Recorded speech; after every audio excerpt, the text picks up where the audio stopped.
perbaiki secepat mungkin sebagai bekalan untuk kita kembali kepada Allah Subhanahu wa taala.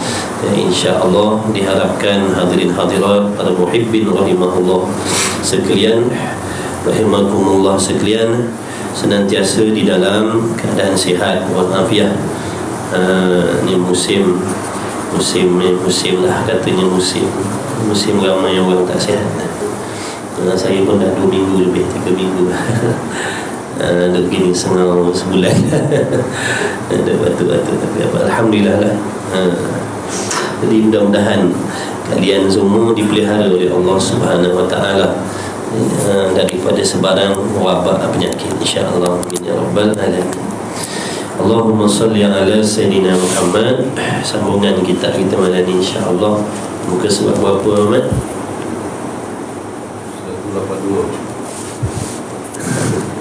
182. Perenggan berapa Ahmad? 3 daripada atas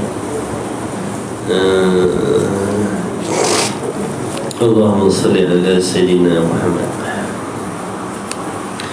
Bismillahirrahmanirrahim. Qala al-muallif rahimahullahu ta'ala wa nafa'ana wa iyyakum bi'ulumihi wa bi'ulumi masyayikhina fid daraini, amin ya rabbal alamin. Sebelum ini kita diperingatkan oleh musannif rahimahullahu ta'ala dengan sepotong hadis daripada Nabi sallallahu alaihi wasallam yang nak mengingatkan kita di dalam usaha mencari rezeki yang halal di atas dunia.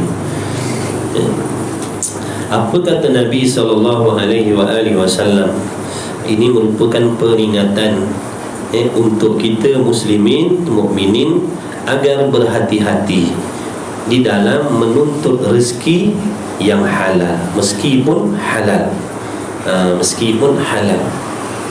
Adapun menuntut rezeki yang haram dan syubhah itu sama sekali dilarang oleh Allah Subhanahu wa taala. Adapun menuntut rezeki yang halal tidaklah semata-mata dilarang oleh Allah, diharamkan oleh Allah. Cuma di situ ada peringatan daripada Nabi sallallahu alaihi wasallam kepada kita umat supaya kita tidak terjerumus terjatuh di dalam perkara yang merugikan dunia dan akhirat kita. Jadi kata Nabi sallallahu alaihi wasallam di dalam hadis yang sebelum ni, man talaba dunya halalan wasti'afafan 'anil mas'alati wa ta'attufan 'ala jarihi wa sa'yan 'ala 'iyalihi jaa'a yawmal qiyamah wa wajhul kal qamari lailatal badri. Barang siapa yang menuntut dunia, barang siapa yang mencari keduniaan, mencari rezeki, mencari harta, mencari wang ringgit di atas dunia ini yang halalnya, dan memeliharakan dirinya daripada meminta-minta, niat dia mencari rezeki yang halal tadi kerana nak menjaga dirinya dan ahli keluarganya daripada suka meminta-minta sedekah. Jadi dia bekerja, dia berusaha, dia berniaga, dia berkebun, ikutlah asalkan halal, kerja kerajaan, kerja swasta. Niat dia supaya nak melepaskan dirinya dan anak bininya daripada meminta-minta, menjadi peminta sedekah. Itu niat dia. Dan kasih sayang atas jirannya. Selain daripada itu, dia niat seandainya dia dikurniakan rezeki yang luas oleh Allah, dia ingin menolong dan membantu jiran tetangga dia yang memerlukan pertolongan, dan berusaha atas iyalnya, yakni yang wajib menafkahkan. Selain daripada itu juga niatnya kerana nak menunaikan tanggungjawab ke atas orang-orang yang wajib dinafkahi di atas dunia. Nescaya datanglah ia pada hari kiamat dan yakni padahal mukanya bercahaya seperti bulan purnama. Ni kenapa ni? Ini kelebihan dia. Kelebihan orang yang mencari rezeki yang halal dengan niat yang betul. Maksudnya niat ni bukan mengikut keinginan hawa nafsu seperti yang diingatkan oleh Nabi sallallahu alaihi wasallam sebelum tu lagi, man talabad dunya halalan mubahiyan mukathiran mufakhiran muraiyan laqiyallahu ta'ala wa huwa alaihi ghadban. Barang siapa yang menuntut daripada dunia, siapa yang berusaha mencari rezeki di atas dunia ini meskipun halal kerana nak bermegah-megah. Rezeki itu halal, tapi niat dia nak bermegah, nak menunjuk-nunjuk kepada orang. Dia memiliki kehebatan, dia memiliki kekayaan, dia nak orang pandang dia, dia nak orang hormat dia. Jadi niat dia mencari rezeki yang halal tadi, niatnya kerana nak bermegah-megah. Maknanya ini ada masalah pada hati dia. Ada sifat takabur dalam hatinya, mencari rezeki dengan niat nak menunjuk-nunjuk kepada orang lain supaya dipuji-puji, disanjung, dihormati, dipandang mulia. Wal'iyadha billah min dhalik. Lagi pula apa tu? Lagi membanyakkan niat dia mencari rezeki tadi kerana nak mengumpul sebanyak-banyak ni. Hobi dia mengumpul sebanyak-banyaknya, lebih daripada qadar keperluan dia. Lagi takabur dan riak, kerana nak dipuji-puji oleh orang, kerana nak menunjuk-nunjuk kepada orang lain, dialah orang kaya, dialah orang hebat, dialah orang mewah. Nescaya berjumpa Allah Ta'ala nanti di hari kiamat dalam keadaan Allah Ta'ala murka dan benci ke atas diri. Na'udzubillah min zalik. Jadi perbetulkan niat kita dalam mencari rezeki walaupun halal. Nampak tu? Walaupun halal, tapi seandainya niatnya mencari rezeki yang halal tadi tujuan kerana nak bermegah-megah, nak menunjuk-nunjuk, nak riak, maka nanti kembali dia kepada Allah Ta'ala dalam keadaan dibenci oleh Allah Subhanahu Wa Ta'ala. Jadi ini Nabi mengingatkan kerana Nabi tahu ada di kalangan umat yang niatnya mencari rezeki demikian. Ada di kalangan umat yang mencari rezeki demikian, niat dia begitu. Sebab tu kadang-kadang dia memilih-milih pekerjaan. Rezeki halal tapi dia memilih-milih. Contoh lekeh lah pekerjaan ni, nanti orang tak pandang, nanti orang tak hormat. Kalau aku kerja macam ni, orang tak pandang, orang tak hormat. Wal'iyadzabillah min dzalik. Betulkan niat kita, jaga niat kita baik-baik. Jaga niat kita baik-baik. Mencari rezeki kerana tadi tu nak menolong ibadat, nak memberi nafkah, nak bantu orang lain. Kalau kita diberi rezeki yang luas lebih daripada orang lain, kita nak bantu orang lain, nak tolong orang lain, nak keluarkan zakat, nak keluarkan sedekah yang sunat, selain daripada nak menunaikan ibadah, nak mengelakkan diri dan keluarga daripada meminta-minta. Itu niat yang soleh, itu niat yang baik. Maka dia akan balik nanti di hari kiamat dalam keadaan Allah kasih kepada dia, Allah redha kepada dia. Salah ni pada mana tadi? Salahnya pada mana tadi? Niat aja. Sebab tu Nabi ingatkan innamal a'malu binniyat. Niat saja tu. Jadi semak balik, cek balik, tengok balik, selidik balik niat kita. Kenapa kita bermati-matian mencari rezeki? Yang bekerja siang, bekerja malam, apa niatnya tu? Adakah tujuan nak bermegah-megah dengan orang lain bila kita diberi keluasan harta? Maka seandainya begitu, masuk di dalam usaha mencari rezeki yang dicela oleh Allah, walaupun rezekinya halal. Baik. Maka inilah sebutnya hujahnya. Maka tak kala hasil baginya menyebut hujah pada hal uzur. Jadi yang demikian mengambil itu daripada dunia kebajikan dan keelokan dan adab.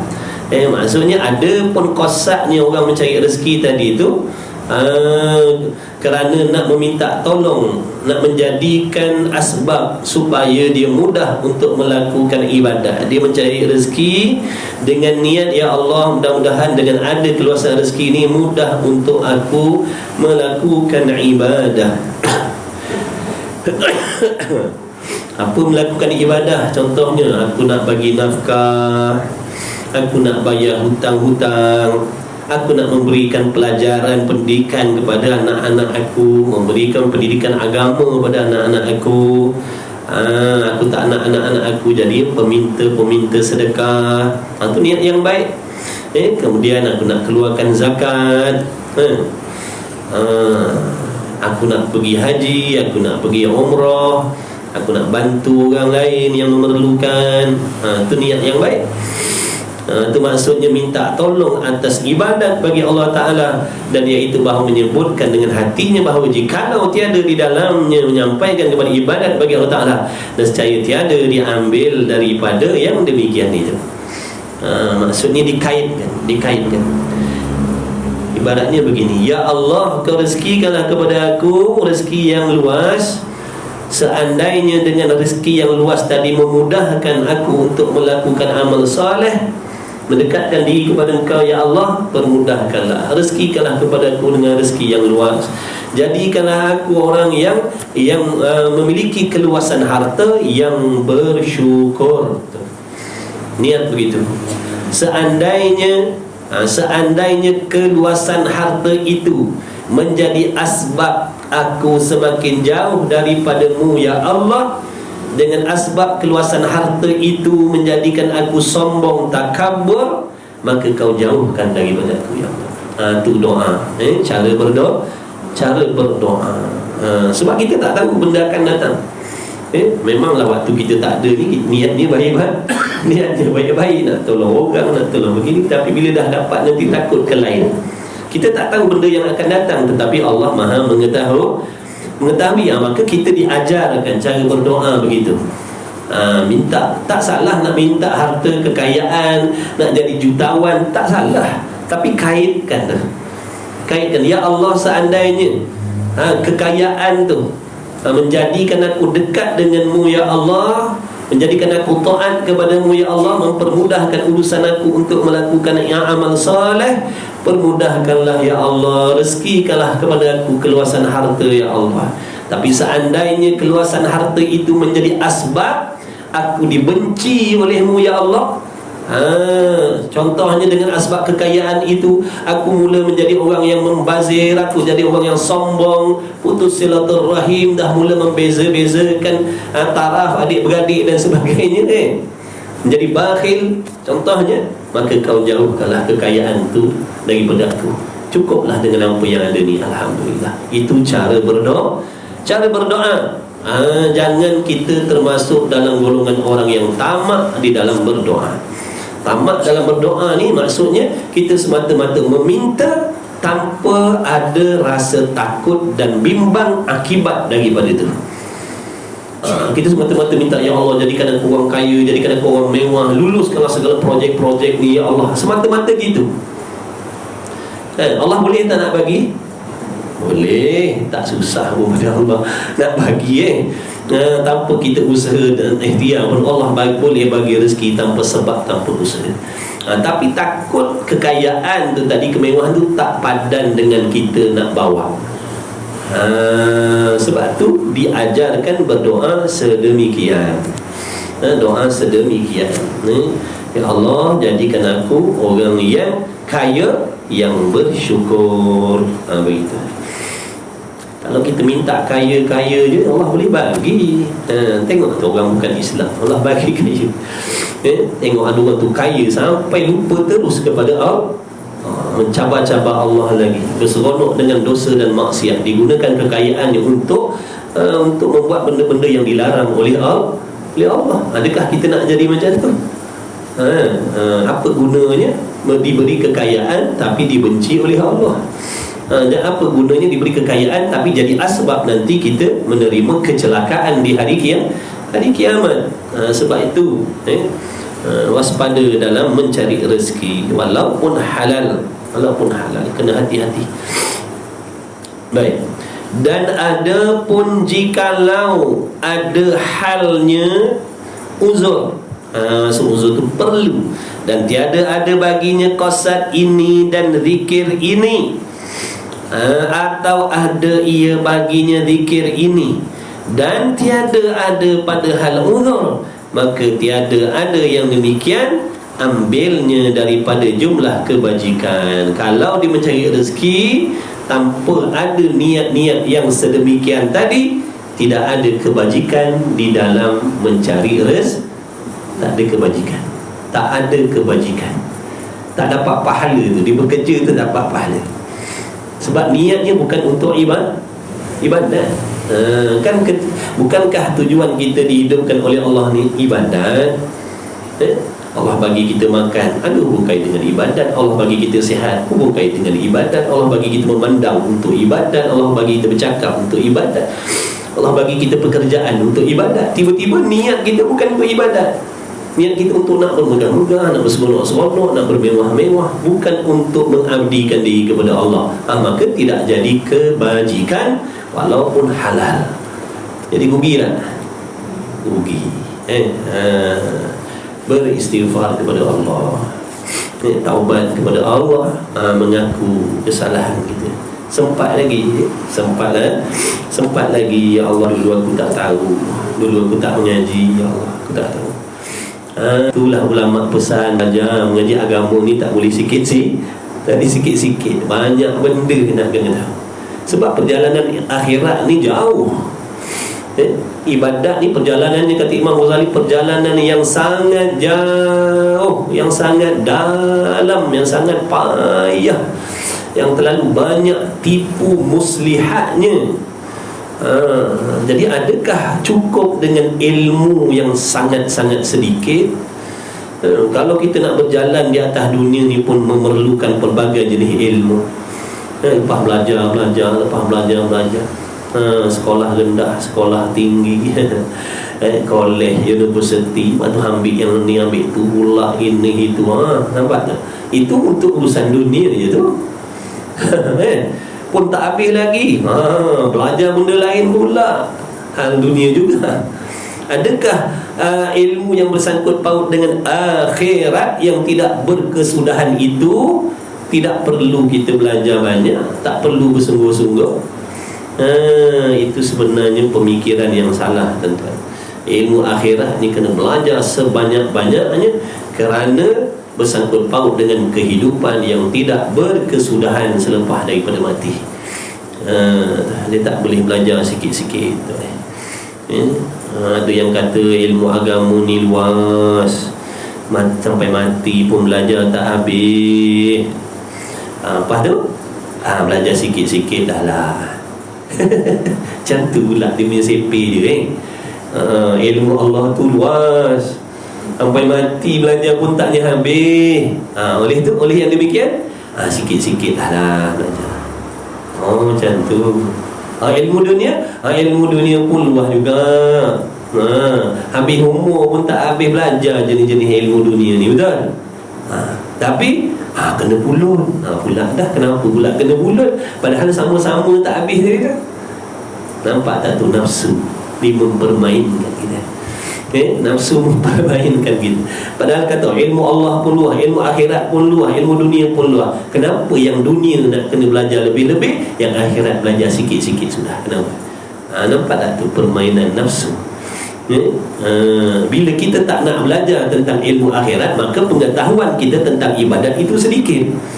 Padahal tadi perjalanan Imam Ghazali dah kata tipu dayanya banyak.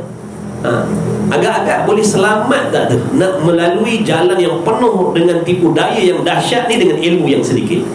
Agak-agak boleh lepas. Alim ulama pun banyak tersangkut, tuan-tuan.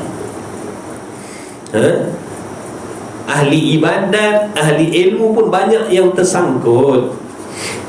Adakah kita ni boleh berlenggang dengan melalui jalan tu dengan lenggang kangkung je, kan selamat? Dengan belajar lebih-lebih kurang, nak mengaji, tak nak mengaji sudah. Orang ada ilmu banyak yang gagal, banyak yang tertipu, banyak yang terpedaya, tuan-tuan. Banyak yang gagal. Dahlah tak ramai yang nak lalu jalan ni. Jalan ibadat ni tak ramai yang nak lalu. Sebab payah. Sebab apa payah? Nak kena lawan diri sendiri. Nafsu tu makna nak kena lawan diri sendiri nafsu kita ni yang malas dengan ibadat, yang jemu dengan taat, yang tak seronok dengan ibadah, yang cenderung dengan keduniaan, suka berehat-rehat, suka bermewah-mewah, suka bergembira. Itu nafsu kita.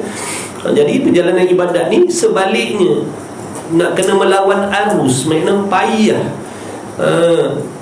Halangannya dunia jadi halangan, manusia jadi halangan, gangguannya syaitan, nafsu, kemudian kadang patu kadang berbimbang dengan rezeki pula, macam-macam bala lagi. Oi, jangan main-main, setannya lagi. Jadi kata Imam Ghazali, sedikit sahaja orang yang suka rela nak ikut jalan ni, sikit sangat. Dalam banyak-banyak manusia ni yang nak lalu jalan ni, yang penuh dengan onak duri ranjau yang berbahaya ni, sikit je orang nak lalu. Kemudian dalam sedikit yang nak lalu tadi, sikit yang selamat sampai ke hujung sana. Jadi kita kena ada perasaan takut. Kena takut, ya Allah, tolonglah selamatkan aku. Selamatkan aku, ya Allah. Celakalah aku kalau kau tak tolong, ya Allah. Kalau kau tak bimbing rohani dan jasmani aku, celakalah aku. Jadi mudah-mudahan hati kita itu senantiasa ada bergantung dengan Allah. Takut, ya Allah, jangan tinggalkan aku, ya Allah. Jangan tinggalkan aku daripada bimbingan, ya Allah. Bantu aku, ya Allah. Beri taufik supaya aku ni boleh rajin mengaji, rajin belajar, supaya pengetahuan aku tentang ibadat, tentang akhirat tu lebih luas, supaya aku lebih tahu selok belok perjalanan ibadat, mana jalan yang menyelamatkan aku dan mana jalan yang mencelakakan aku, ya Allah. Bimbing aku. Kena ada doa macam tu, tuan-tuan. Kena ada doa macam tu. Kita lemah, kita tak kuat, kita tak kuasa, tuan-tuan. Ni kita boleh mengaji malam ni pun mujur Allah kehendak pilih kita. Mujur Allah sudi lagi pandang kita, tuan-tuan. Kalau Allah tak kehendak, tak ada kita hadir ni, mustahil kita nak duduk dalam majlis ilmu kalau Allah tak kehendak pilih kita. Sebab tu tadi saya kata, kenapa Allah pilih kita? Sebab Allah sayang, sebab Allah nak selamatkan kita. Maka bersyukurlah kepada Allah. Bersyukur, ya Allah. Cuba kita bayangkan, tuan-tuan, kalau selama ni Allah biarkan kita dalam hidup kita yang dulu, duduk dengan seronok kita tu, khayalan kita tu, berlumba-lumba dengan dunia, pagi petang siang malam fikir tentang rezeki, tak fikir tentang ibadah, dan tak jejak kaki ke surau masjid, tak duduk dalam majlis ilmu. Kalau Allah biarkan kita macam tu sampai mati, apa nasib kita tu? Adakah kita tak nampak ini kasih sayang Allah atas diri kita? Cuba kita fikir, kalau Allah biarkan kita, tak pilih kita, tak kehendak pilih kita, apa kita jadi? Itu hak Allah. Itu sifat Tuhan. Dia maha berkuasa nak memberi petunjuk kepada siapa yang dia nak. Dia maha kuasa nak menyesatkan siapa yang dia nak. Tiba-tiba kita pula dipilih oleh Allah Subhanahu Wa Taala. Adakah kita tak berasa mujur? Adakah kita tak berasa bangga? Adakah kita tak berasa terselamat? Daripada Allah biarkan kita dalam keadaan tak mengaji, tak belajar, tak tahu hukum hakam, makan tidur, beranak berbini. Itulah kehidupan kita akhirnya sampai dijemput oleh malaikat maut. Agak-agak macam mana? Oh, dahsyat, tuan-tuan. Ulama kata nak bertemu malaikat maut tu bukan satu cerita mudah. Bertemu malaikat maut tu, nak berjumpa dengan malaikat yang kita tak pernah jumpa dalam kehidupan ni, dan tapi pasti kita akan jumpa. Apa persiapan kita? Apa persiapan kita? Allahu Akbar. Sebab tu jangan buat main-main ni, jangan buat main-main atas dunia ni. Jangan terlalu leka seronok dengan dunia tu. Sementara je, tuan-tuan ni, sekaya apa pun, sesenang apa pun, seselesa apa pun, akhirnya cium tanah juga. Jangan dengan sebab nak mengejar Jangan dengan sebab nak mengejar kekayaan, kesenangan, kemewahan tadi tu, kita terlupa nak cari bekal. Jangan. Kena beringatlah. Kena beringat baik-baik. Sebab kita ni mati. Kalau tak mati tak apa, mati. Jadi kalau niatnya betul, dia termasuk dalam golongan orang yang mencari rezeki, yang dapat kebajikan, dan orang yang beradab dan berakhlak dalam mencari rezeki. Jadikan diri kita orang yang beradab dan berakhlak dengan Allah di dalam mencari rezeki. Bagaimana caranya tadi? Betulkan niat. Aku berniaga, aku bekerja, aku berkebun dan sebagainya kerana Allah Subhanahu Wa Taala. Mudah-mudahan dapat membantu urusan aku untuk beribadah kepada Allah Subhanahu Wa Taala, supaya dapat memudahkan urusan aku dan anak bini aku beribadah kepada Allah Subhanahu Wa Taala. Begitu cara dia.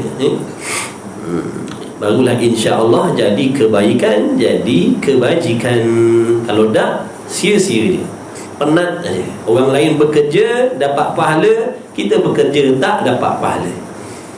Yang dikatakan bekerja tu ibadat kalau niatnya ibadat. Kadang kita kata bekerja ni ibadat, tapi niat kita tadi untuk nak mewah, untuk nak megah-megah, itu dah bukan ibadat, itu maksiat.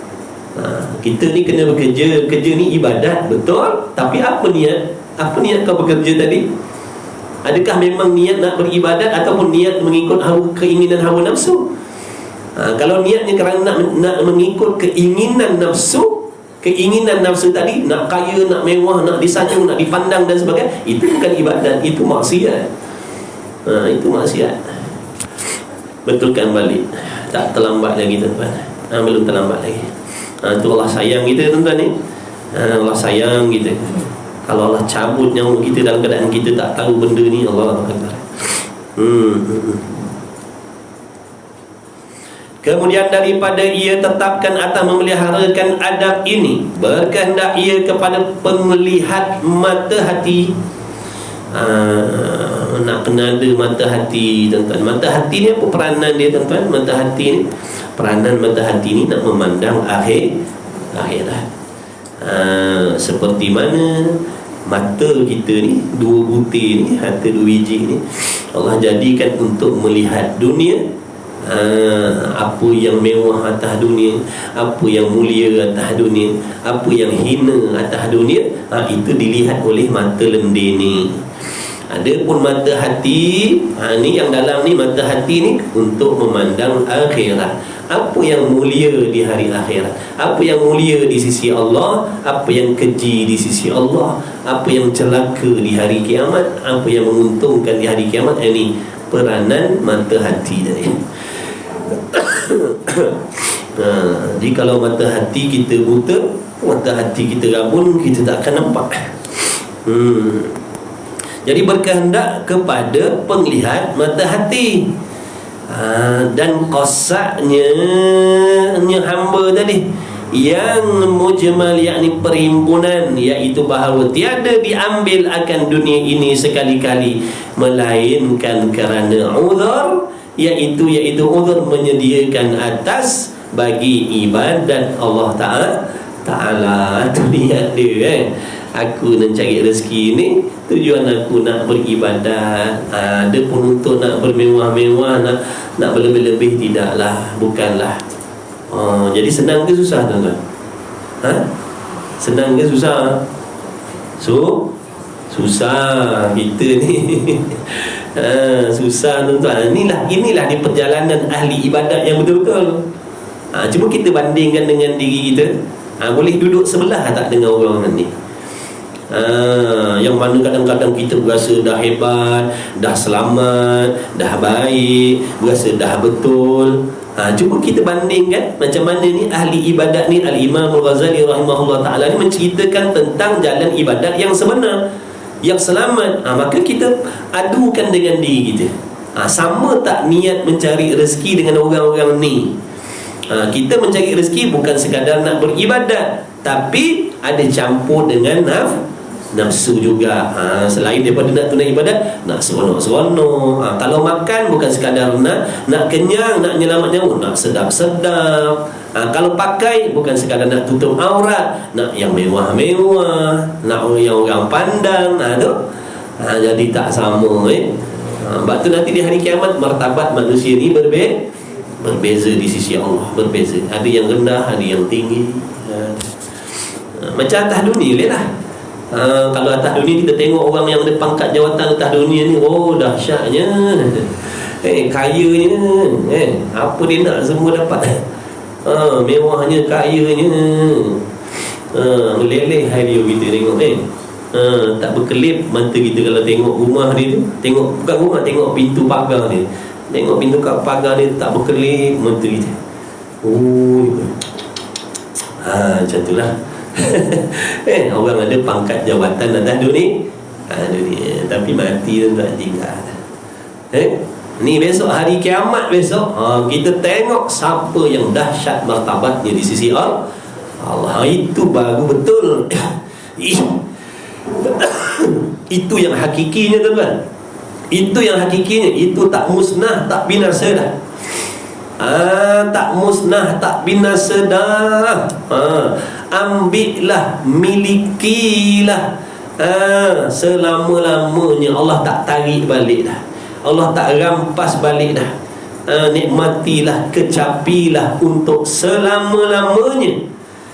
Sebagai balasan dulu di atas dunia, kamu sanggup menahan kehendak hawa nafsu kamu, semata-mata nak mentaati perintah Allah. Maka sekarang ni ambillah kekayaan, kemewahan tu yang bersifat kekal selama-lamanya. Allah Akbar. Sini kaya-kaya pun susah hati, tuan-tuan. Dalam syurga besok kaya tak susah hati. Bismillah.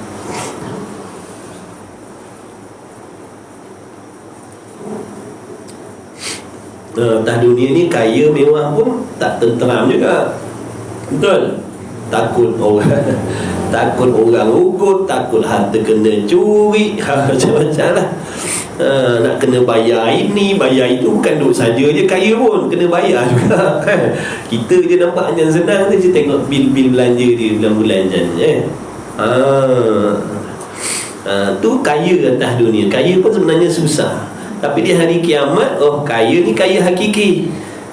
Tak perlu bayar, tak perlu pulang balik, milikilah selama-lamanya. Subhanallah. Allah nak bagi pada orang mukmin ni, sabarlah. Dunia ni penjara buat orang mukmin seketika. Selepas mati besok duduk dalam syurga selama-lamanya. Adapun orang munafik, orang kafir, dunia ni syurga bagi mereka. Jadi dia orang pulun sepulun-pulunnya mencari kekayaan, kesenangan sampai melupakan Allah. Akhirnya binasa dengan dia, dengan tuan-tuan sendiri binasa. Mati, cium tanah juga. Tinggal pangkat, jawatan, harta, kekayaan, nama baik, penghormatan, tinggal semua habis. Balik akhirat fakir miskin. Balik akhirat fakir miskin. Balik akhirat merempat. Balik akhirat muflis. Allah Akbar. Nak minta tolong siapa, tuan-tuan? Nak minta tolong siapa, tuan-tuan? Bila balik akhirat dalam keadaan muflis, amalan kita Allah tak pandang, siapa kita nak minta tolong? Semua orang susah di padang mahsyar besok. Tak ada orang senang di padang mahsyar besok. Semua orang susah. Semua orang tak cukup pahala amal. Kalau boleh nak ambil yang ada pada orang lain. Jadi macam mana? Jadi jangan buat main-main. Jangan buat main-main. Jaga pantang larang. Jaga pantang larang dalam ibadat. Jaga pantang larang dalam ibadat. Ini penat-penat kita buat semayang, puasa, mengaji ke surau. Jaga baik-baik, tuan-tuan. Jauhkan diri daripada mengumpat. Jauhkan diri daripada mengadu domba jadi batu api. Jauhkan diri daripada menceritakan dosa aib orang. Jangan berdengki. Jangan, tuan-tuan. Ini pantang yang wajib kita kena jaga. Kalau nak ibadat yang kita buat ni bawa balik dalam kubur. Kalau tak sanggup jaga pantang ni, percayalah kita akan balik akhirat dalam keadaan muflis. Na'udzubillah. Haji tak haji, umrah tak umrah, wakaf tak wakaf, habis dibinasakan. Sebab tu syaitan, nafsu, iblis ni, dia dengki kan. Dia tak senang tengok kita semayang, dia tak senang tengok kita mengaji, dia tak senang tengok kita beramal. Dia akan mencari jalan bagaimana nak memusnahkan amal yang kita dah buat. Itu di antara bisikan syaitan. Kata Imam kata dalam kitab tasawuf sana, syaitan ni mula-mula dia ajak kita jadi kafir. Dia kata, hendaklah kau jadi kafir, jangan beriman kepada Allah, sebab susah jadi orang Islam. Ini tak boleh, itu tak boleh, banyak pantang larang, maka jadilah kau kafir, kata dia setan. Tapi orang yang diberi pertolongan oleh Allah, insya-Allah dia akan kekal beriman. Susah macam mana pun dia tetap beriman. Tapi ada juga hamba yang terpedaya dengan bisikan tu. Ada yang murtad tu. Terikutlah tu, terpedaya. Na'udzubillah min zalik. Kemudian di antara tu apa? Dia akan mengganggu kita buat ibadat. Dia akan menghalang kita. Kalau kau dah Islam, kata dia, tak perlu beribadat, tak perlu beribadat banyak-banyak. Kau dah Islam, kau selamat dah, kata dia. Ramai yang terpedaya. Aku orang Islam, apa nak semayang-semayang ni? Syurga garanti dah. Na'udzubillah. Tapi orang yang dapat pertolongan, dia akan jawab, tak boleh tidak, tak dapat tiada, aku mesti beribadat. Kerana ibadat itu bekal untuk kita, untuk aku nak mati. Tu orang yang dapat pertolongan Allah, dia akan lawan bisikan tu. Mula setan kata tak payah beribadat, sebab kau orang Islam, selamat dah orang Islam. Kalau kafir tu lain lah, dia kata dah tentu neraka. Ni kau Islam, syurga lah. Buat apa nak semayang-semayang, mengaji begini begitu lagi. Orang yang dapat pertolongan, dia akan jawab, tak dapat tidak, aku mesti beribadat kepada Allah, kerana ibadat itu adalah bekalan untuk aku nak mati besok. Dia akan lawan dia. Kemudian kalau tak boleh, dikacau pula. Dikacau pula. Kalau begitu, buatlah ibadat cepat-cepat, kata dia. Buatlah ibadat cepat-cepat, buat ibadat banyak-banyak. Malam bangun semayang gatul-gatul rakaat. Pulun. Tujuan dia apa tu? Supaya kita jadi jemu dan meninggalkan ibadat. Macam-macam cara dia, tuan-tuan. Dia kata pulun. Pulun. Tak perlu belajar, beribadat terus, kata dia. Ini ramai terikut ni. Tak payah mengaji, beribadat terus, kata setan. Itu yang pulun ibadat tu, haji, umrah, sedekah, wakaf, begini, begitu. Ilmu tak belajar. Nampak tak? Terperangkap tak dia? Terperangkap dia. Yang dah belajar, yang dah beramal pula, dibisikkan, kau ni baik dah, dahsyat kau ni. Tak sangka kau ni dalam tu panjang ni, orang lain tak boleh buat, kau boleh buat. Tengok kita macam mana dah. Kita kata, kau tahu. Memang habis jahanam ibadah kita. Sebab apa? Timbul penyakit ujub dalam hati, ataupun dia hasut. Bila orang ni dah banyak buat ibadat, dia hasut, mengumpat. Apa salah sesekali cerita. Sebab dia tahu ni, orang ni tadi nak halang, nak suruh jadi kafir, tak lepas. Gagal dia. Nak suruh tinggalkan ibadat, orang ni bersubuh buat ibadat. Suruh orang ni buat ibadat dengan gapah-gapah, dia berganjur, dia sabar, dia buat ibadat, menuntut ilmu. Kemudian dia hasutlah pula, buat benda-benda yang membinasakan ibadat tadi. Tu dia kata, dengki dengan orang. Jangan suka tengok orang lain dapat nikmat. Doakan yang tak baik. Bila orang lain dapat nikmat, senang, kekayaan, harta, timbulkan dalam hati, mudah-mudahan Allah ambil balik kekayaan mereka tu, kesenangan, kebahagiaan mereka tu. Dihasut kita supaya berhasad dan dengki. Kerana apa tu? Orang yang berhasad dengki, pahala amalnya semua dipadam oleh Tengok, nampak tak tu? Dia tak boleh pintas sini, dia pintas sini. Tak boleh dipintas sini, dia pintas pun situ. Ibaratnya macam harimau. Macam harimau wakar tu kata dia. Macam harimau wakar. Kalau dia datang serang daripada depan, kita lawan dia, kita halau dia, dia lari. Dia bukan lari tu, lari tuan-tuan, dia terkam ke belakang pula. Itu ibaratnya setan ni.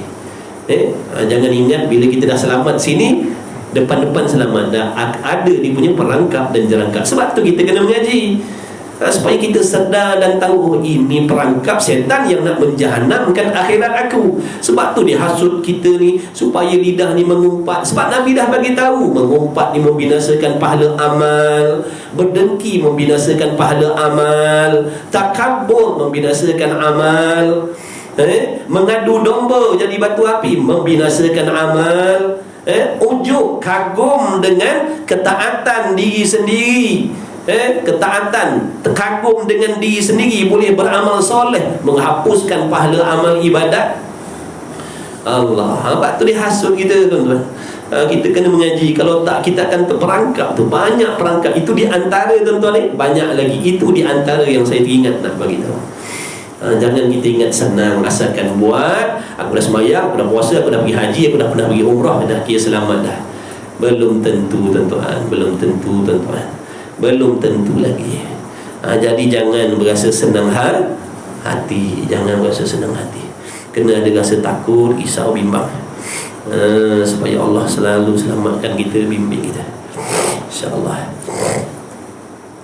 Mengaji, terus mengaji, InsyaAllah.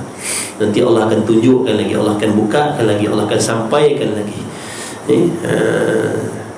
Allah akan dedahkan lagi, Allah akan tunjukkan. Kalau kita tak mengaji, tak nampak jalan ibadat ni tuan-tuan. Jalan ibadat ni tak nampak. Kalau kita tak mengaji, tak nampak jalan ibadat ni, tak nampak mana perangkapnya, mana jalan selamat, mana jalan tak selamat, tak nampak kalau kita tak mengaji. Bila kita mengaji, Allah akan tunjukkan asbabnya guru tadi, asbabnya majlis ilmu, asbabnya guru tadi tu. Jadi bila diterangkan, oh nampak, oh begini, ini sepatutnya aku kena buat, yang ni sepatutnya aku kena jauhkan. Aku tak boleh ikut jalan ni, aku mesti ikut jalan ni. Kalau ikut jalan ni, aku akan binasa. Itu tujuan belajar. Kan kita minta dalam solat, ihdinas siratal mustaqim, minta Allah bimbing kita. Ini di antara cara Allah nak beri bimbingan, iaitu dengan Allah menjemput kita menjadi orang yang menuntut ilmu. Alhamdulillah. Alhamdulillah, ya Allah. Mudah-mudahan Allah jaga niat kita dalam menuntut ilmu. Dalam menuntut ilmu ni pun ramai yang kantoi, tuan-tuan. Dalam menuntut ilmu ni jadi ramai yang kantoi. Ngaji, nak orang kata ahli mengaji, jangan dia perangkap situ pula. Dia timbulkan dalam hati, supaya orang pandang, supaya orang tahu kita orang mengaji, ke situ pula kena lagi kita. Ya Karim, tak ada yang boleh menyelamatkan kita kecuali Allah. Maka doa banyak-banyak dengan Allah.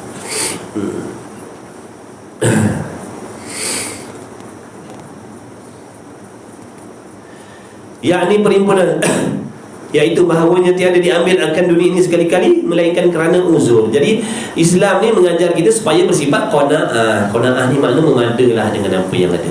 Jangan kejar sangat. Dah boleh, dah ada rumah, dah ada pakaian, dah ada kenderaan, cukuplah. Tak payah nak melampau-lampau maksudnya. Sudahlah tu. Hadap akhirat pula. Sebab umur kita tak banyak dah yang tinggal ni. Umur kita yang tinggal ni tak banyak dah, tak sama dengan yang dah lepas. Yang dah lepas banyak, yang tinggal ni tak tahu berapa hari lagi tuan-tuan. Jadi sudahlah tu. Dah ada rumah, dah ada kenderaan, dah ada pakaian, dah ada belanja, maksudnya sekadar tu alhamdulillah. Tak payah kejar-kejar macam dulu-dulu lagi dah. Sudahlah. Ngadap betul-betul kepada ibadat, ngadap betul-betul kepada bekalan akhirat. Sudahlah.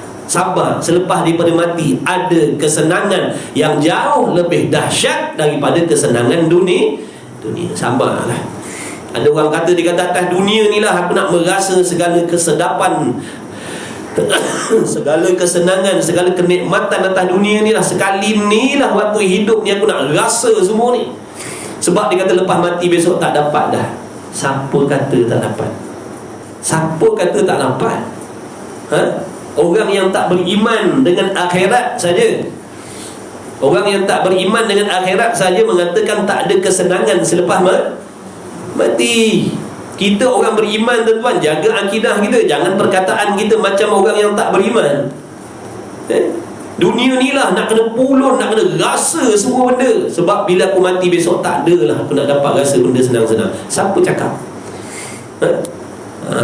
Kan kita duk baca doa, kalau imam pun orang mati. Sebab tu orang mati suruh pergi ziarah. Tapi dengar pengajaran untuk kita dalam kubur tu Allah jadikan syurga, taman syurga,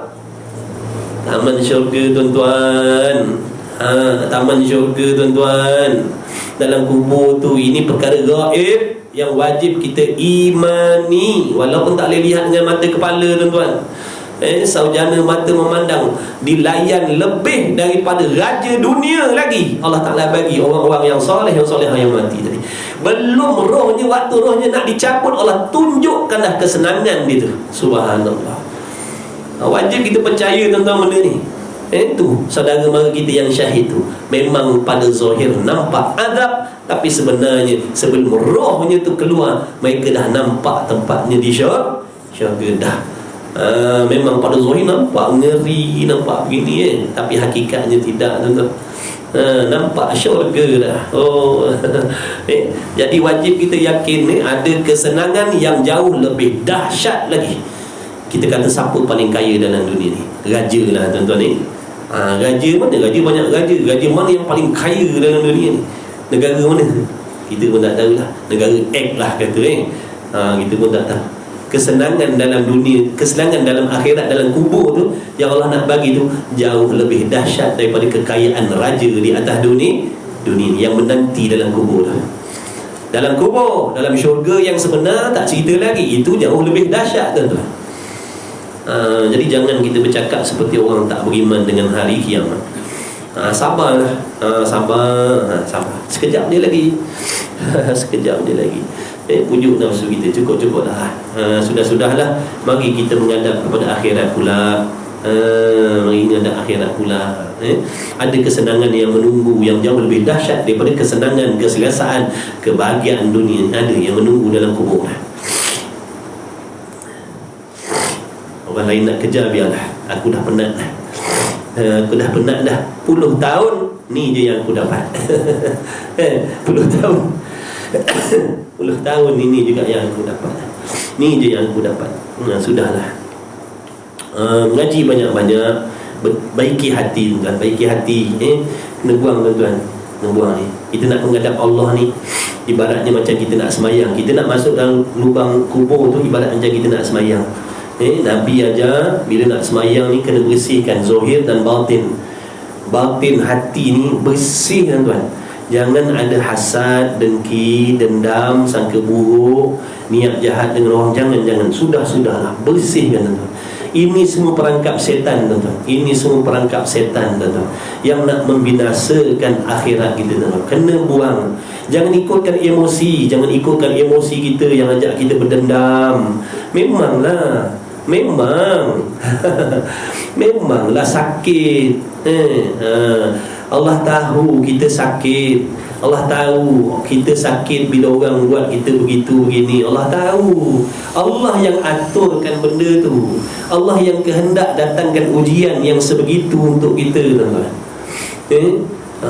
Nak pilih yang mana? Nak Allah redha? Nak kita simpan dendam tadi hingga kita berasa puas hati, melepaskan dendam sehingga kita puas hati dan dibenci oleh Allah? Kita nak yang mana?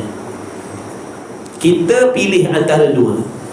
Nak terus berdendam dan nak melepaskan dendam serta kita dilaknat, dibenci oleh Allah, ataupun kita tidak mahu berdendam, kita memaafkan semua manusia walaupun sakit, tapi diredai oleh Allah. Mana kita nak? Pilihlah. Pilihlah. Apa untungnya kalau contohnya saya berdendam dengan tuan-tuan, saya membalas kejahatan tuan-tuan atas diri saya membalas 2 kali ganda, 3 kali ganda daripada apa yang tuan-tuan buat pada diri saya Saya puas hati, tapi saya balik akhirat saya dibenci oleh Allah. Allah tak pandang kepada saya. Apa untung yang saya dapat? Apa untung yang saya dapat? Sebab tu jangan mengikut emosi ni dipengaruhi oleh nafsu itu. Gunakan akal yang ada ilmu, fikir mana yang terbaik untuk akhirat aku. Nabi kata dah, jalan syurga ni jalan yang menyakitkan. Nabi pesan dah, di antara memaafkan dan berdendam, mana yang menyakitkan? Berdendam ke memaafkan? Yang menyakitkan yang mana? Memaafkan. Kalau berdendam kita rasa puas hati, tapi kalau memaafkan sakit. Tapi itulah jalan yang menyampaikan hamba kepada syurga tadi. Tapi kalau berdendam, puas hati, seronok. Tapi Nabi kata seronok tu jalan ke neraka. Kita nak yang mana? Pilihlah. Kalau nak syurga, kena maafkan orang. Kena buat macam tu setiap kali. Lebih anak bini kita, yang bini maafkan suami, yang suami maafkan bini, maafkan ibu bapa, maafkan anak-anak, begitu. Tak payah cakap maafkan orang ni, tak payah bagi tahu. Tak payah bagi tahu. Awak saya dah maafkan, esok dibuat lagi. Jangan beritahu. Kita dengan Allah sahaja. Buang, fikir kesenangan akhirat tu, tuan-tuan. Jangan ikutkan ni. Syaitan ni memang dia sangat dengki, khianat dengan kita. Dia sangat benci dengan kita yang nak buat taat kepada Allah. Jadi kalau kita tak cerdik, kita akan taat dan patuh kepada arahan dia. Dia suruh berdendam, kita iakan. Dia suruh kita berdengki, kita iakan. Dia kata balas. Dia boleh buat, kenapa kau tak boleh buat? Tu setan.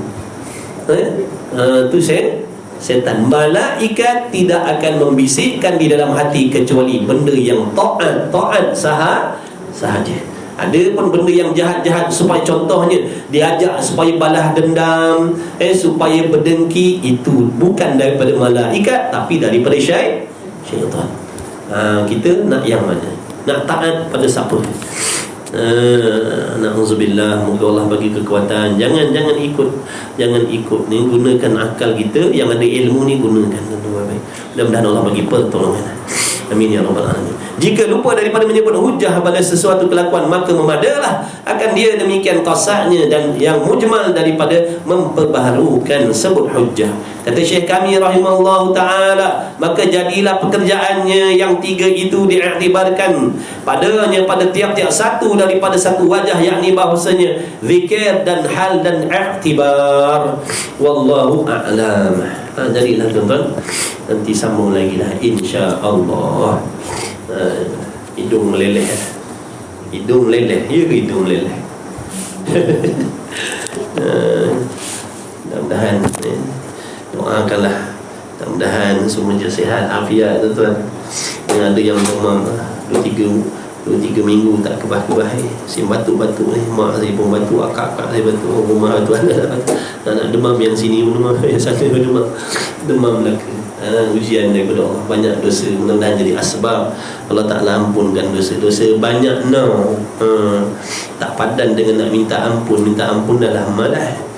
Jadi Allah jadikan sakit tu mudah-mudahan jadi peluh dosa-dosa kita insya-Allah. Mudah-mudahan dengan berkat majlis kita pada malam ni, kita semua yang hadir mengikuti, ibu bapa kita, anak bini kita, semuanya diampunkan dosa oleh Allah Subhanahu Wa Taala. Mudah-mudahan diberi umur yang panjang lagi berkah, mudah-mudahan diberi keluasan harta yang halal lagi berkah. Mudah-mudahan Allah Ta'ala jadikan kita hamba yang bersyukur dengan segala nikmat yang dipinjamkan oleh Allah.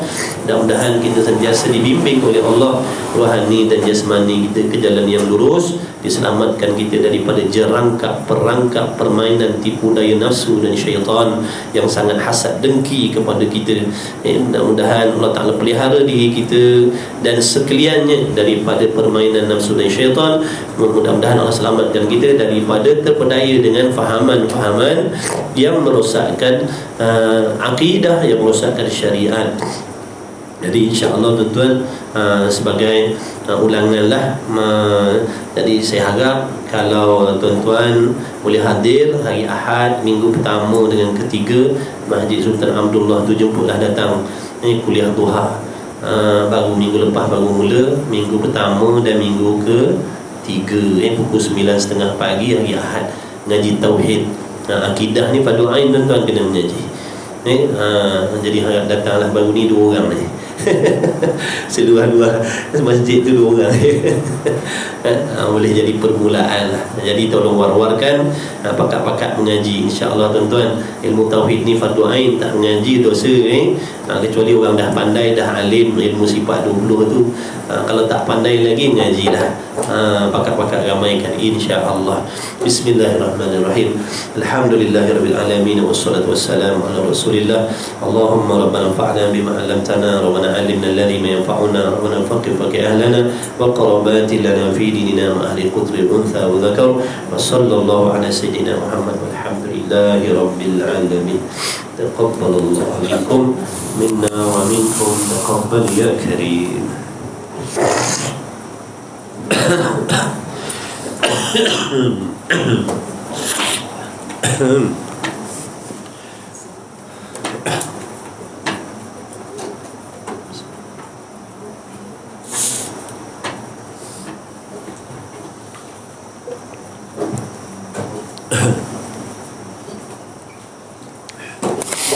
Allah. Boleh tak? Boleh tak? Boleh ambil wuduk dulu. Yang tak ada wuduk boleh ambil wuduk 5 minit. Ambil nafas sekejap 5 minit. Boleh tak?